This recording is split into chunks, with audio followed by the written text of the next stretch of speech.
So we are starting a new study today.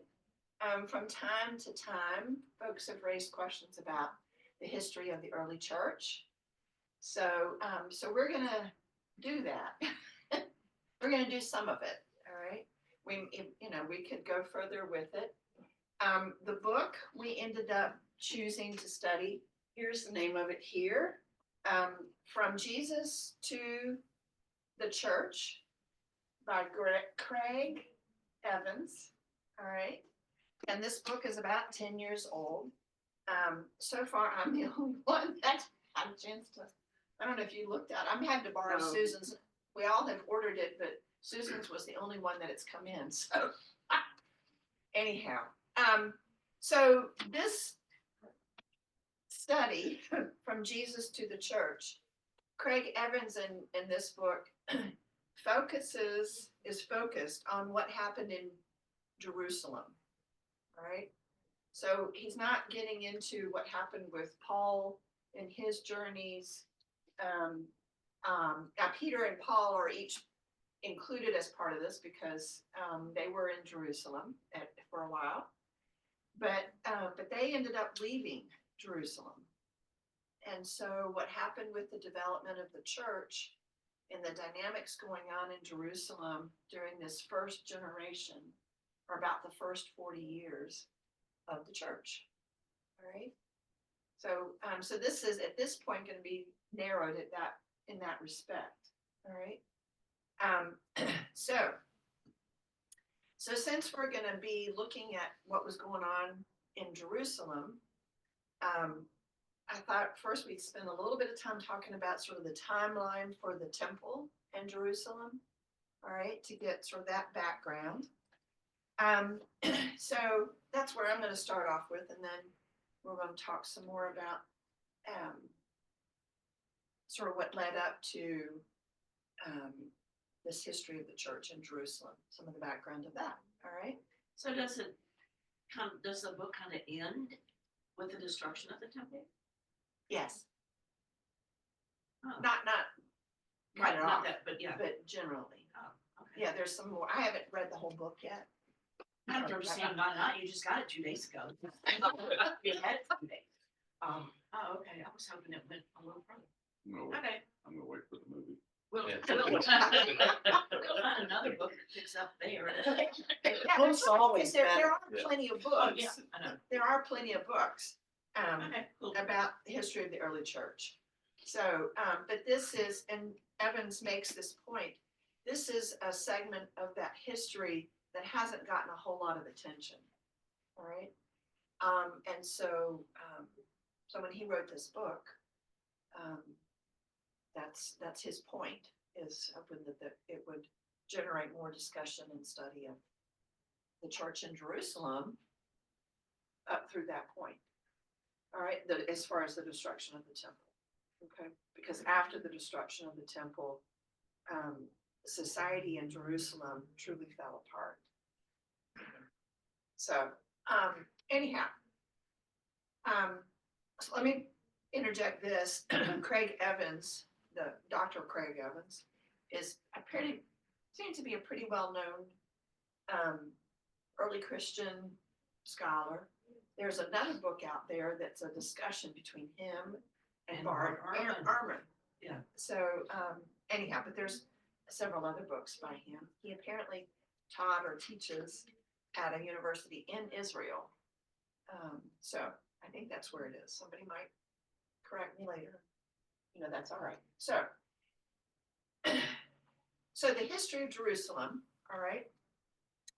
There are references to the name Jerusalem in some Egyptian records going back 18,000 years ago.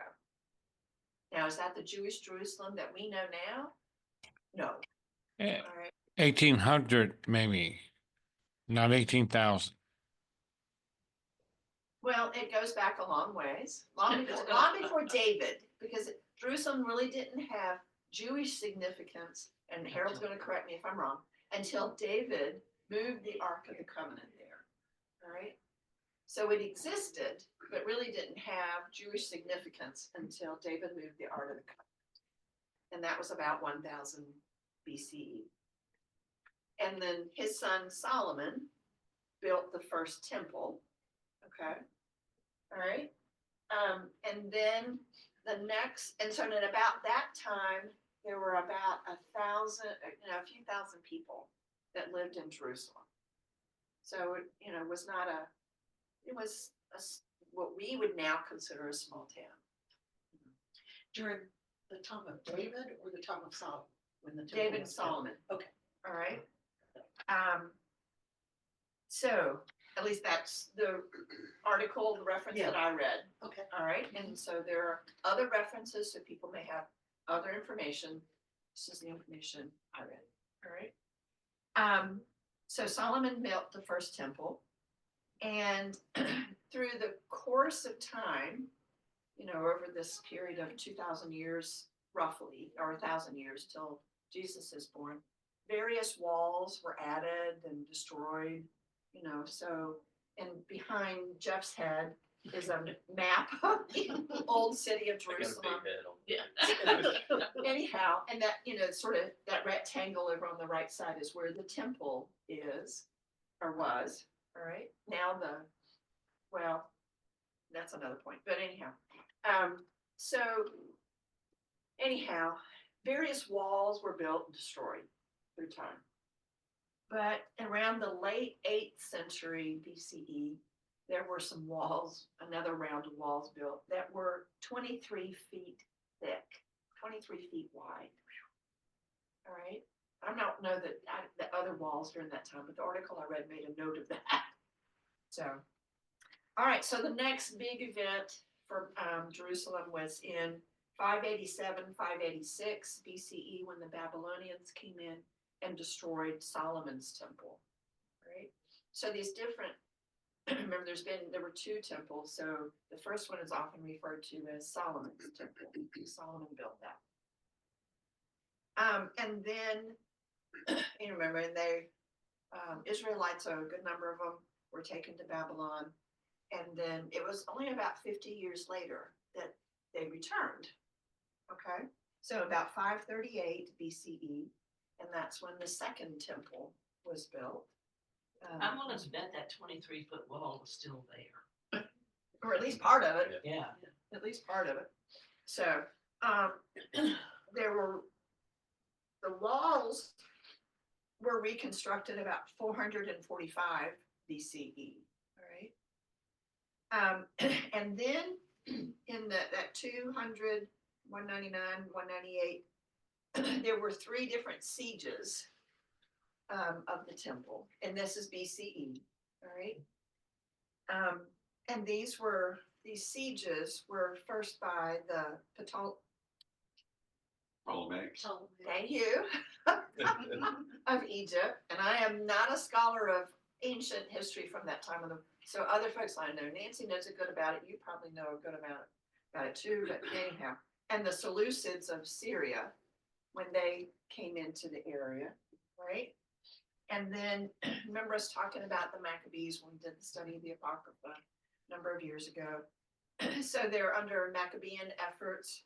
There was a lot of refortification after those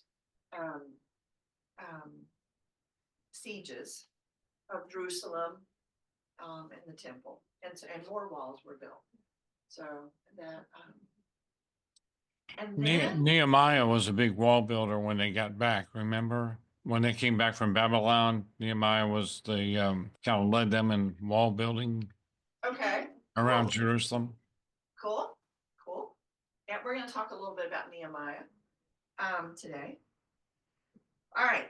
So then in 63 BCE, that's when the Rome invaded. All right. And that process of Rome being there was a gradual kind of process. I mean, like when they invaded, it didn't necessarily, and y'all can correct me on this if I misread this article. They didn't necessarily take over and run everything when they invaded. That was a gradual process. So it was more like 6 BC when they started really running everything. Don't I remember that during that Maccabean period when all these other people you were talking about, they were given the Israelites so much trouble that Israel invited Rome to come in and help them. That's what I remember too. Because the Assyrians were giving them so much trouble. They invited Rome. They invited Rome in and then lived to regret it. Yeah. Okay. All right, the article I Yeah, read that was didn't in get into Isaiah, that. right? Huh? Was that when we studied in Isaiah? No, this was long after Yeah. Isaiah. The Maccabees were like, 400 BC. Oh, that's the somebody Maccabees else. were? Well, between. 163, weren't they? Yeah, 164. they were after, Okay. yeah, they were in the 100s. Okay, Yeah, but yeah, I think they invited Rome in to help with the other guys, uh-huh, and Rome never left. yeah, They got their foot in the door and then right, took advantage of it. right. So Herod the Great, the first Herod, we have to make sure that in, history of Christianity, Herod's a big character, but that's the second Herod. The first Herod came in and started, and he's called Herod the Great, but he really was Herod the Brutal. He was fairly known for being pretty. Just this last week, there was a great PBS deal on Herod, the second Herod, that it would play right into what we're talking about now, if you can still find it. It was just on last week on PBS. What was the name of the show, Harold? Herod the Great. Oh, it was a show specifically Yes. because there's another series that just started running. That's about the history of Palestine and all that at that time, history of early Christianity. So I didn't know if it was an episode of that. Okay, so Rome came into Palestine, but it wasn't until 37 BC that Jerusalem was captured. So, and they had to break 2 walls to reach the lower part of the city during that invasion. So those walls are all right. So then Herod built this really grand palace there in Jerusalem. The original Herod Yeah. first. I think so. Okay. That part of it still remains. He built a fortress called the Antonia Fortress in the northwest corner of the city, which was named after Mark Antony. Right? So that's why it's Antonia. And Paul was imprisoned there. And Acts 21, which references Paul being in prison, it was in that Antonia Fortress. Herod also built a theater and an amphitheater. The amphitheater has never been found, but they have ruins of the theater. And so Herod's palace eventually became the place where the procurators, the Roman, Pilate, where they would stay. After Herod the Great was gone, then they would stay in that. So, and then during Herod the Great's reign, he also spent 9.5 years completing the rebuilding of the temple or adding to it.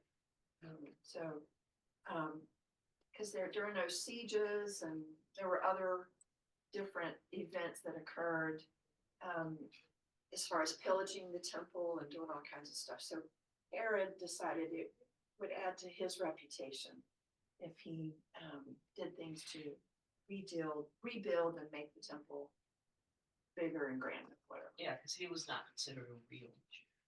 No, didn't he have Jewish blood? He had Jewish blood, but he was an Idumean. Idumea is like south of Judah. And I know what it is. Israel at one point was invading people around them. Right. And they took over Idumea and forced everybody to convert to Judaism. And that was Herod's lineage. His grandfather had been forced to convert, so he wasn't considered a true Jew. Right. Force you to convert won't treat you as if you converted. So that's why he's trying to make nice with the true, Jews going back generation after generation, because he's not one of them. Right, but he thinks he has some investment Yes. in the temple, right? Or he feels that he does. I wonder when they tore all these destruction of the temple, where did all that rock go? I mean, did they build other things with it? That's a good question. You know, because I remember when we went to Hadrian's Wall, you know, they showed the baths along the fortress and everything, and they had little scraps of columns and things like that that you knew came from somewhere else, Right. you know, that they used. And it's just, you know, that's a lot of rock when you talk about 12-foot walls around the city, and it's gotta, you know, go somewhere unless they ground it up to, you know. Maybe so. How do you Well, blast a hole through sometimes those over walls? time, erosion and everything, it just gets covered. And as you, And some of it wears away. Right. I mean, look at it, you know. we're talking a long, long time. Yeah, but not Yeah. the destruction of the temple. Right. Right, that, we're talking about 1,000-year history. Yeah. Yeah. I mean, you know, Well, you know, now we're 2,000 years out from I that know 1,000 in years. Egypt, when they would tear down one statue, they go build something else with it, you know? Yeah, and who knows, Yeah. probably they Makes did, it makes sense if they did, you know. This is a bit of an aside here, but when you said the walls were 23 feet. At one thick or point, something like Part, that, what part of the construction it was. we went into this castle, it was just a ruin that, you know, wasn't a fact that said keep out, whatever, but went into this. Over here This really somewhere. thick wall, but inside it was hollow, and it was a way for the soldiers to go up through these walls. So when you've got a 23, you know, I'm wondering, are they battering through 23 feet of solid rock, or is it, you know, really a way to get defensive? And if not, tunnels through it, mostly those walls were, roadblocks 23 feet apart, and then rubble, dirt and all that was filled in between the 23 feet. Yeah, that was Most tough. of those kind of walls. Okay. It was fascinating to find that one where that big passage is going up. Right. Okay, so then in 66 to 70 AD, BC, CE, Common Era, there was a war with Rome, the Jews in Rome, and 70, the war ended with the destruction of the temple and Jerusalem, pretty much. There was a period, and that occurred in August and September of 70 CE. And it was a brutal time. I mean, I've read, and Harold can probably tell us more about it. I mean, there was no food or water in the city. They were totally blocked off. And then with the destruction of the temple, everything was burned. So it was this, you know, the picture that came to my mind as I was reading this was the fires in LA, you know, this in recent weeks, that's what Jerusalem would have looked like. And so with that, the capture of Jerusalem and the destruction of the temple, the Jewish society basically was destroyed in Jerusalem. And thus we get the word zealot. That last revolution was by the zealots. Uh-huh. And there was rumors, I don't know if this is true, rumors of cannibalism inside the walls. People were so hungry. Right. Yeah, because that siege was for a long period of time. So, yeah. Okay, so what also happened with that is that the Jewish church, the church in Jerusalem at that time, also largely was destroyed. So, because there just was such total ruin. And James, the brother of Jesus, became the main leader for the church in Jerusalem. And he was killed during that war of 66 to 70. So with his leadership also gone. So that's just a little foreshadowing of what we're going to get into later. Yeah, I don't know if any of y'all are familiar with John Shelby Spong, who was an Episcopal bishop in Virginia. He wrote a lot of books, and in one of those books, he made the statement: if that the destruction of the temple is, in his opinion, and although he wasn't a scholar, he did some scholarly research. That's why Christianity broke off from Judaism. He said if the temple hadn't been destroyed, he thinks we would still be a sect of Judaism. That was just his opinion, but it made sense to me. Mhm. Mhm. Yeah, I mean, so he's not the only one. Yeah.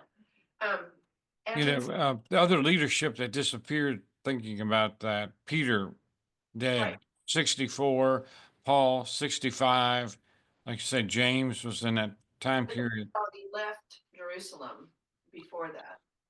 Right, but still leadership through letters, this, that, this, that. I mean, Right. a lot of the main people were gone at this point.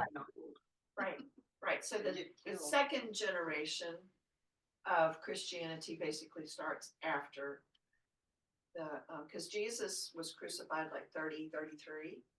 So 40 years later, the destruction of the temple and the second generation. Peter and Paul were also gone. The disciples were probably all dead, pretty much dead by that point too. So the second generation of Christianity started after that point. And it didn't take very long at all after that for Christianity to become primarily a Gentile movement. So, yeah. Going back to the history of Jerusalem, needless to say, Jerusalem's an important place, starting with David.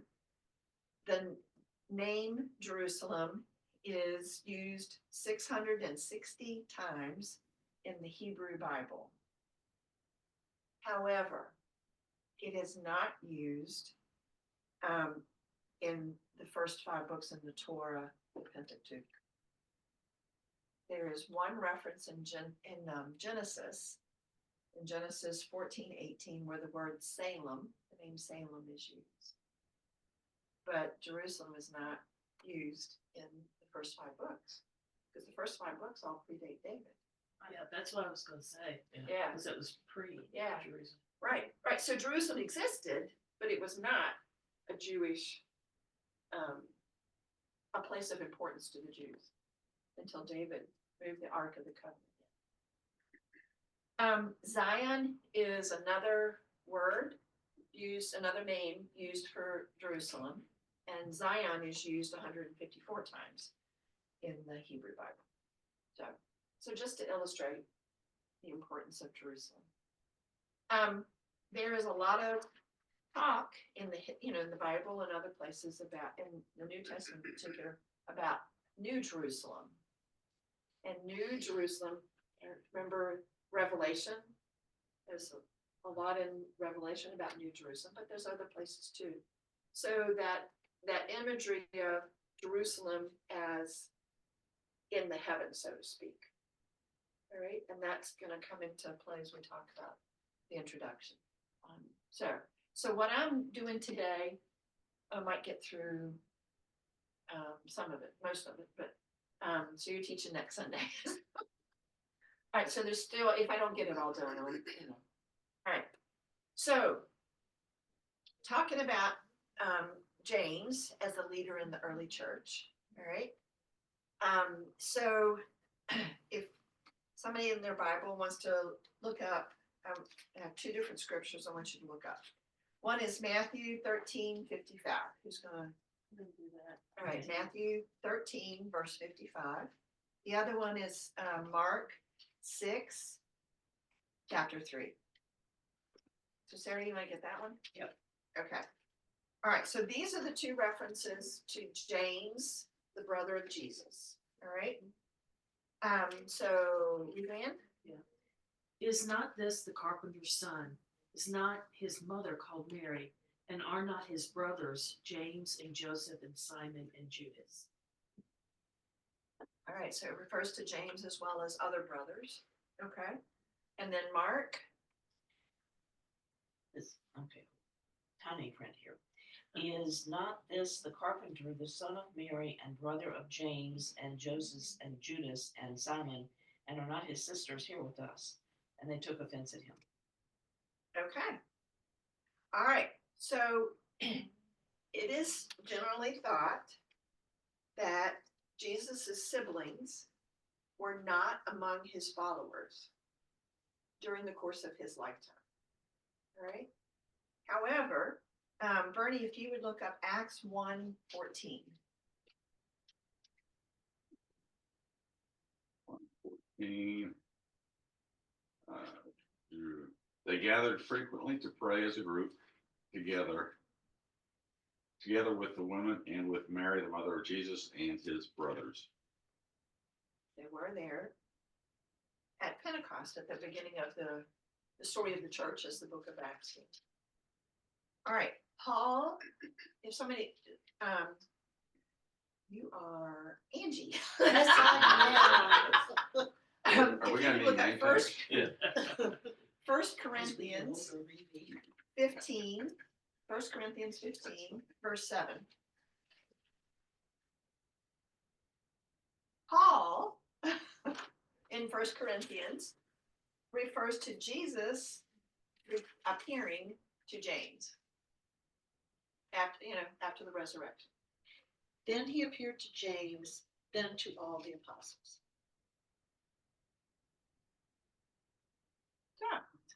All right, so James and apparently some of the other siblings become followers. So anyhow, Evans in this book wants to look at that first link in the chain, the process of how we got from Jesus to the church, right? So this book is focusing, like I said, focusing on James and his leadership of the church in Jerusalem. So in this first generation of Jews, they're almost entirely Jewish, all right? We know from Paul there were some Gentiles, but we also know from Paul's letters there were a lot of Jews too that were among the early Christians. And so their focus, the first Christians, a lot of their focus seemed to be on redemption and restoration of Israel, right? They were Jews. And there also, though, was some pretty fierce competition between these Jews who were followers of Jesus and the Jewish establishment in Jerusalem, right? Which we already saw that during Jesus's ministry. So that didn't go away with Jesus' death. So, and Evans makes the point that there was no thought at that time that what we would now refer to as early Christians, that those folks didn't think that they were not Jewish, that they had stopped being Jewish. In their minds, they were still Jewish, but they also were following Jesus, all right? And so north of Jerusalem in Antioch, the followers of Jesus there after the resurrection were referred to as Messianists. Messiah, Messianists. All right? I'm impressed you got that out well. Well, I'm not. I was gonna say, bless you. Yeah. Messianists, I guess is how you would pronounce it. And that terminology evolved into the Greek name Christianoi, right? Which evolved into Christians. So that's how the word Christian came about. So they were these Messianists, or Messianists, I don't know. Anyhow, they were viewed pretty much like as being a Jewish sect, sort of like the Pharisees, Sadducees, Essenes, the Messianists, right? Okay. Sorry, I talked about that. The Gentile branch of early Christianity was pretty much planted and watered, developed by Paul, all right? And like I was saying just a minute ago, quickly dominated the church. And so in Jerusalem, though, coming back to that, this clash between what we now would call early Christians, the Messianists, and the chief priests, there was that clash continued, like I was saying. So Annas, Annas, all right, he was the chief priest, and his sons were his successors. Oops. And that succession went on pretty much during this whole first generation. So Annas was chief priest from 6 to 15. And these are all AD Common Era, all right? And then his son Eleazar was 16 to 17. And then Joseph, who was called Caiaphas, all right? And where did Caiaphas come in? Well, he was the head dude that got, killed Christ. Well, he sent him to Pontius Pilate. Well, yeah, I mean, yeah, but he was behind the killing of Christ. The 10, well, I mean, I know you think the Romans killed him, but I think the Jews killed him. Well, the Jewish leaders had a role, all right? Am I willing to say that all of Judaism killed Christ? No, I am not. Well, neither am I. I'm talking about the 10 senior priests of the Sanhedrin. Sanhedrin had 73 priests, the top 10. And I mean, Rome could have cared less about Christ. He was not even a blip on their radar until the Sanhedrin, brought war against Christ. So to Pontius Pilate, we want him killed, basically. All right, so getting back to Annas. All right, so Annas, who was the son of Seth, he was 6 to 15. And then Eleazar was for about a couple of years. Caiaphas, who really was Annas's son-in-law, all right, because Annas was there when Jesus was brought before Caiaphas, right? So Annas was like the chief priest emeritus, all right? He was still around. I don't know how long he was around, but he was still around. So Caiaphas was the chief priest from 18 to 37. So during a good portion during Christ's ministry, all right? And then Jonathan, son of Annas, he came in for 37. Theophilus, son of Annas, was 37 to 41. Then there was a son named Matthias that they don't really know the dates that he was. Apparently he was real, I'm going to guess real short term, or it was for a while. And then Annas, who was the son of Annas, he also went by Ananias. He was the year 62. So Annas and his descendants were the chief priests pretty much during the whole time that James was head of the church in Jerusalem. Hey, I'm curious, Developed into the leader. are these guys dying off young? Why so many? I didn't read that. Or, do they have to rotate through every son that you have? Maybe so. I don't know. It didn't get into why. Just turn around. Yeah. Well, it paid very well, so they tried to keep it in the family. But Right, no, and Annas was still there when Caiaphas.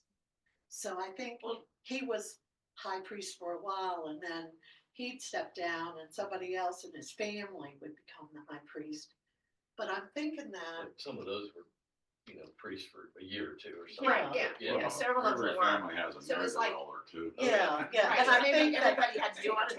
yeah, and that they didn't probably. I'm the way it was explained to me was that probably Annas was The first one. the puppeteer, and his sons and son-in-laws went in, and you got kicked out pretty fast if you didn't do what he told you to do.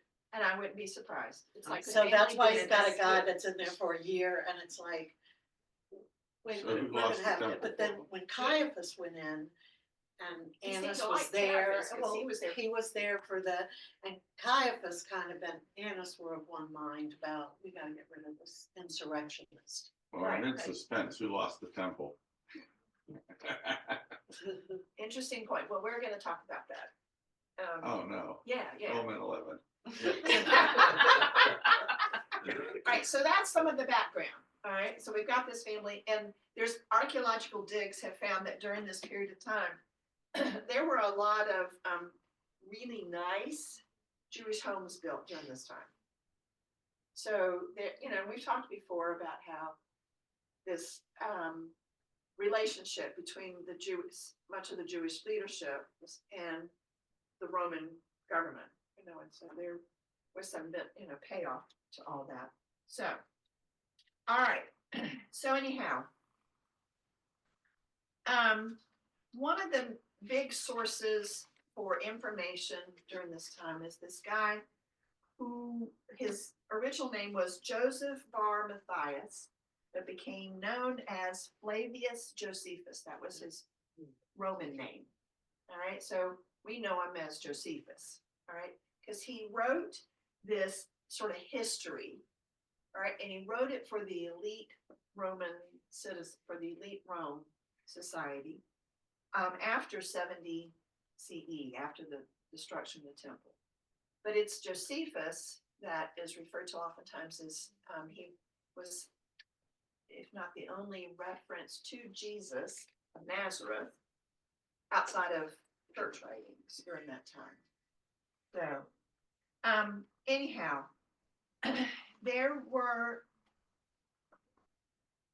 so Josephus wrote about, during the course of his history, and there were other places too, predictions about, or prophecies about the destruction of the temple.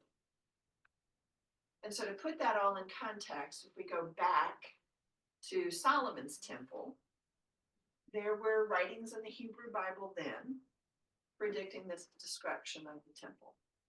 That things aren't looking good here. The temple's going to end up being destroyed. And then, so there were also writings about the destruction of the temple, of Herod's temple. So the second temple at the time of Jesus sort of gets to be referred to as Herod's temple, since he added on to the building of it. All right, so Josephus, in his writing, sort of to summarize some of the things he said, he talked about different reports of different kinds of things, but he talked about the appearance of false prophets and charlatans in Jerusalem during that time. So this sort of give a context of the society. He talked about the appearance of a star over all of Jerusalem that was thought to be a good omen for Jerusalem. There was a story that he related about a cow that gave birth to a lamb, and that this happened in the area of the temple.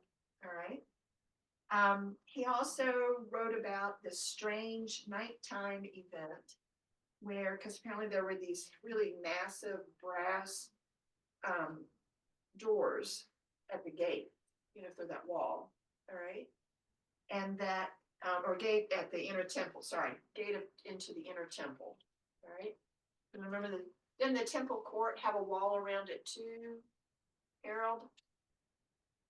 Yes, I believe, yes, I think it did. Yeah. All right, so there was a massive brass gate there. Anyhow, there was this strange story about that gate opening during the night, and people discovering it open the next morning. And then there was a story about the appearance of chariots coming out of the clouds, into Jerusalem. And then there was the cry of a host, a group of singers, whatever, group of people during the evening. Remember, Pentecost was a Jewish holiday also, and so during Pentecost, we are departing from here. All right, so that was some of the flavor of how things were at that time. But Jesus also talked about, it's not to have talked about and predicted that the temple wasn't going to do well either. Okay. So to talk about that, we want to back up, right? To talk about him. Right, so let me follow my notes so I just don't lose total place. All right, somebody look up Isaiah 11, 1-4. While they're looking that up, Josephus actually made reference to Christ's divinity, Uh-huh. you know, Right. which, and he was Jewish. That's why he would know all that history and all those, Right. stories. But Isaiah 11, 1-4. All right. So we want to, Got it. and all right, so let me back up. Some of these things that these, like the good omens and stuff, it's thought that Josephus may have, that in Josephus's mind, because he's writing for the Romans, that he may have been thinking of Vespasian, who became Roman emperor there in Palestine. So anyhow, so lots of, there's prophecies can be interpreted different times, different places by different people. All right, so Isaiah 11, 1-4. And this is gonna remind you of Christmas Eve. Okay, that's A right. shoot shall come out from the stump of Jesse, and a branch shall grow out of his roots. The Spirit of the Lord shall rest on him, the Spirit of wisdom and understanding, the Spirit of counsel and might, the Spirit of knowledge and the fear of the Lord. His delight shall be in the fear of the Lord. He shall not judge by what his eyes see, or decide by what his ears hear. But with righteousness he shall judge the poor, and decide with equity for the meek of the earth. He shall strike the earth with the rod of his mouth, and with the breath of his lips he shall kill the wicked. So that's probably the messianic prophecy that's most familiar to us. All right, but there were two others that were referred to, especially this one from Numbers. And this is Numbers 24:17. I see him, but not now. I behold him, but not nigh. A star shall come forth out of Jacob, and a scepter shall rise out of Israel. It shall crush the forehead of Moab, and break down all the sons of Sheth. All right. And then there was one from Genesis 49:8. And so this is just a portion of it. The scepter shall not depart from Judah, nor the ruler's staff from between his feet, until he comes to whom it belongs, and to him shall be the obedience of the peoples. So Evans, I think, cites these as a way to illustrate that, there were lots of prophecies during the course of Israel's history. All right. And then there also were Roman writings that, there's Josephus's writings, this history of prophecies in the Hebrew, in the Israel, but then there were Roman writings. So, so this is by a guy named Suetonius. Speaks of different omens that hinted at the rise of Vespasian, but he also mentions the Jewish prophecy and even the prophecy of Josephus himself. There had spread all over the Orient an old and established belief that it was fated at that time for men coming from Judea to rule the world. This prediction, referring to the Emperor of Rome, as afterwards appeared from the event, the people of Judea looked to themselves. Accordingly, they revolted. When Vespasian consulted the god of Carmel in Judea, the lots were highly encouraging, promising that what he planned or wished, however great it might be, would come to pass. And one of his high-born prisoners, Josephus by name, as he was being put in chains, declared most confidently that he would soon be released by the same man, who would then, however, become emperor. So, writing prophecies continued. All right, so in the Dead Sea Scrolls, and everybody's kind of familiar with what the Dead Sea Scrolls that were found at Qumran, the 30s, something, and a lot of the writings dated from roughly this period and a little bit earlier. So, anyhow, there are a number of Qumran writings, because there were copies of scripture, but also commentaries on the scripture and other writings, and on the Dead Sea Scrolls. A number of them referred to a New Jerusalem, okay, in addition to the book of Revelation. So Jesus and his predictions, all right, if somebody would look up, I have two scriptures from Luke. And you might have to end with this. All right, Luke 13, 34 through 35. Sarah, Luke 19, 41 through 44. Got it. Bernie, Mark 13, 1 through 2. 13, 1 through 2. All right, Angie, Luke 13. 34, 35? Yeah. Okay. Oh, Jerusalem, Jerusalem, the city that kills the prophets and stones those sent to her. How often I wanted to gather your children together, just as a hen gathers her brood under her wings, and you would not have it. Behold, your house is left to you, desolate. And I say to you, you will not see me until the time comes when you say, blessed is he who comes in the name of the Lord. Oh, Jerusalem. All right, Sarah, Luke 19, 41 through 44. As he came near and saw the city, he wept over it, saying, if you, even you, had only recognized on this day the things that make for peace, but now they are hidden from your eyes. Indeed, the days will come upon you when your enemies will set up ramparts around you and surround you and hem you in on every side. They will crush you to the ground, you and your children within you, and they will not leave within you one stone upon another, because you did not recognize the time of your visitation from God. Oh, all right. Is that referring to the destruction of Jerusalem? All right, Mark 13, 1 through 2, Bernie. As Jesus was leaving the temple, one of his disciples said, look, teacher, what wonderful stones and buildings. Jesus answered, you see these great buildings? Not a single stone here will be left in its place. Every one of them will be thrown down. Okay, all right. So the story of Jesus cleansing the temple, all right, which for Matthew, Mark, and Luke happens Again. at the end. Yeah, John, that happens the at the very beginning. next verse. And very next verse, and After yours, that, okay. All right, so Jesus says this den of robbers, all right? So that is a quote from Jeremiah, from the prophet Jeremiah, chapter 7, verse 11.